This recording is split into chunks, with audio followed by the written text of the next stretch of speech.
Hey guys, what's up? Welcome back to For StarCraft 2 Strategy. Today we're going to be taking a look at a Zerg strategy. Now in this particular replay, our Zerg player is Idra, and our Terran opponent is AJTLS, also known as Last Shadow. Let's go into Idra Vision though. We are again looking at a Zerg strategy. So specifically, we're going to be looking at a few things today. The build and or unit composition is pretty basic in Speedling Baneling. I'm sure most Zerg players by now are pretty comfortable with that build, pretty familiar with that build. Speedling Baneling usually accompanied with a fast expansion or fast. In fact, most Zerg players like to fast expand just because it's more comfortable. You have that extra larva, you have that extra economy and production ability. But specifically, we're going to be looking at a few things that a lot of Terran players like to do. The first thing we're going to be looking at is responding to an early bunker at or near your expansion. Now the goal in the Terran player is to take out your expansion before it's created, or just to prevent it from going down in general. And if you allow that bunker to get up, that can easily happen. That bunker with a couple Marines in it will quite easily take out your expansion, and there's really not much you can do about it because Zerglings pretty much they get shot down before they get even close enough to take down that bunker. And even if they do get close enough, a lot of times they'll have an SCV or two around to repair. So it's really a problem. Basically, you just don't want that expansion to go up, or you don't want that bunker to go up at your expansion. And then later, what we're going to be looking at is dealing with Hellion into Banshee harassment and how to tell that they are going for Hellion into Banshee, because there are a lot of options. Players typically, if you see early Hellions, probable transition is either Banshees or Thors, one of the two. Those are the two most likely transitions that you do tend to see. So scouting is what's going to allow you to prepare for one or the other. So as you can see, opening again with that fast expansion, we did drop that down at 14 supply. At 15 supply, we came with our pool here, and then an extractor will be shortly thereafter. Now, as you can see at this point, moving out our Overlord across the map to scout, but we do see that our Terran opponent has that SCV in our base, just trying to do a little harassment, being a nuisance there. Also getting this extractor at 16 supply again after the spawning pool. Just a quick note on that too. I know a lot of players got really comfortable with that extractor first and then the spawning pool to get that fast Speedling upgrade. Well, the thing to note is that that early Speedling, that really early Speedling, was primarily to deal with Reapers. Now that the Reapers have lost their speed and the fact that they need that factory first, getting that super early Speedling against Terran isn't quite as necessary. So back to the game though, what we're seeing here is, again, our Terran opponent dropping that bunker. This should be a #1 priority. You really need your expansion to go up. You have to stop this from going down. You need to kill those SCVs and or kill this bunker. Just prevent it from going up at all cost. If it does go up, you're going to lose your expansion more likely than not. So as you can see, pulling about half of our drones off the line. It is quite a bit, but it's again, because this is very necessary, it is important that you stop this from happening. You basically need to stop this from going up, or else you're going to be in a lot of trouble. You can see though, we were able to take it down to about 50% HP, and that's the reason our Zerglings can safely move in and take it down. If it was at 100%, if it had all of its HP, then it'd be much harder to take it down, and we'd take much more losses. So far, everything we're seeing as far as buildings are concerned, pretty much the same. We got our Queen at 19 supply. That was delayed only because we had to make those Zerglings to fend off that early bunker.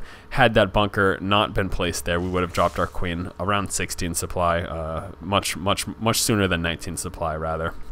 But now that we have these Zerglings on the board, just going to be using them to help defend. Also a smart idea to grab these Zelnaga towers. If you see any advancing forces, rather than losing your Zergling, you can pull it back. But at least you can see if a push is coming if you do have these Zelnaga towers. So at this point, just going to be working on our economy, getting the spine crawler down just to help fend off any early aggression. Again, early Speedlings is pretty popular, and with our scouting, Zergling, we did see that this factory was going down. So that told us that there's a chance we may be seeing early Hellions, and that's why this one spine crawler does come down. So that Speedling research is just coming up now. Again, that is pretty delayed because we got that extractor after we get the spawning pool. But again, Speedlings, super early game as Zerg, not quite as necessary against a Terran opponent because that threat of the Reaper with that Nitro pack isn't nearly as evident anymore, because it's much harder for them to get that Nitro pack upgrade. Also bringing a Zergling up here, hiding it around. I mean, typically keeping a Zergling anywhere near your opponent's base to move in for a later scout is a smart idea. As you can see, we are confirmed in the fact that this Hellion Harassment is here. So placing a spine crawler in this position is going to prevent Hellions from moving in this direction to hit your mineral line. It's going to poke at them. And here, it's going to prevent them from moving here. And also, it's going to poke at them if they try to move into your main. So excellent position here for these spine crawlers. Also going to be teching up to a Lair at this point. Now, as you can see, that secondary Zergling for that secondary scout that I mentioned, we did spot this starport. At that point, we can reasonably expect to see Banshees. Because again, early Hellion into Banshee harassment is pretty popular. So now at this point we need to prepare. We actually are going to be getting a third queen, as you can see that is in production here. Getting a third queen, also going to be, as soon as this Lair is finished, going to be teching up to a Spire there. Dropping those additional extractors because we're going to need those to get those Metabolic as soon as possible. As you can see, our opponent is trying to move these Hellions into our base. The idea is to get your Speedlings to get a surround and not be lined up. If your Speedlings are lined up in a straight row, the splash damage from the flame that goes straight in that one direction will take them out very easily. So again, you need to have your units split up and surround them. They're going to be most effective that way, and you're going to take the smallest amount of losses there.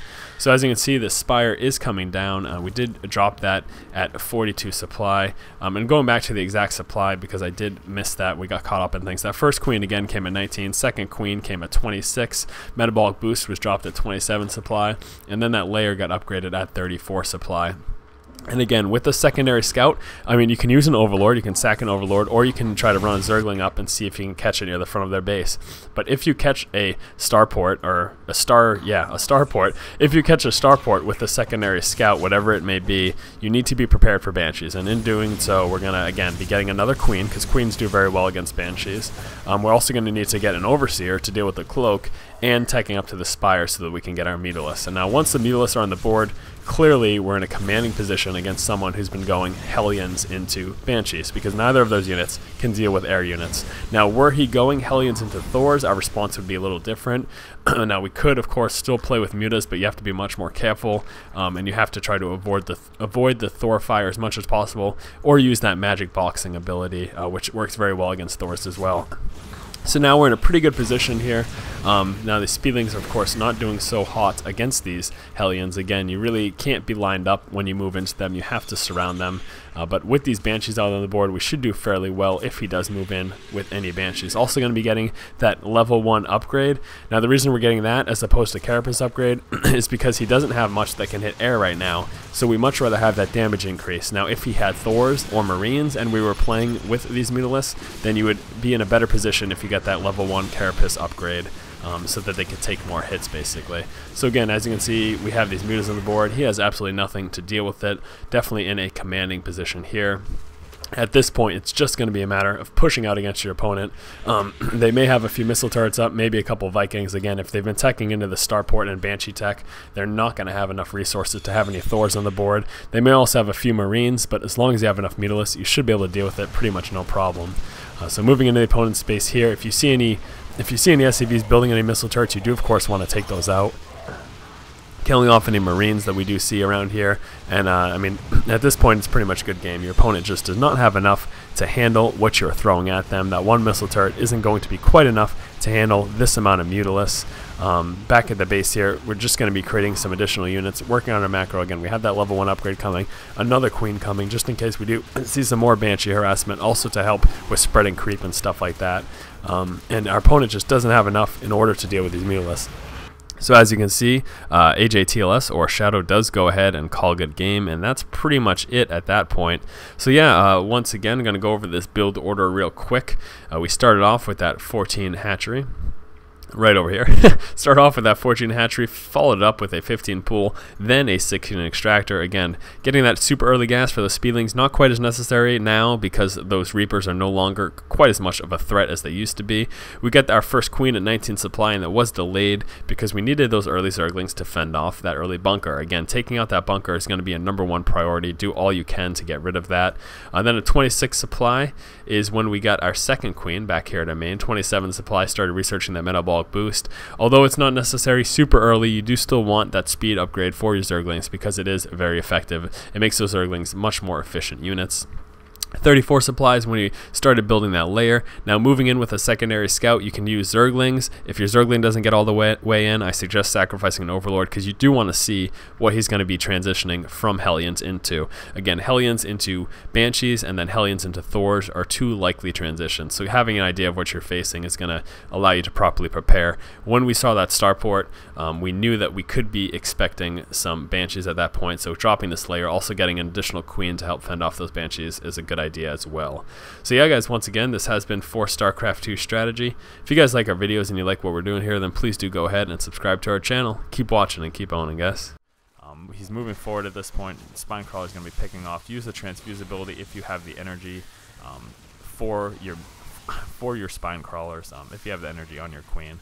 And as you can see, even though he's done a ton of damage to the front defense with these Mutalisks on the board, he realizes it's good game.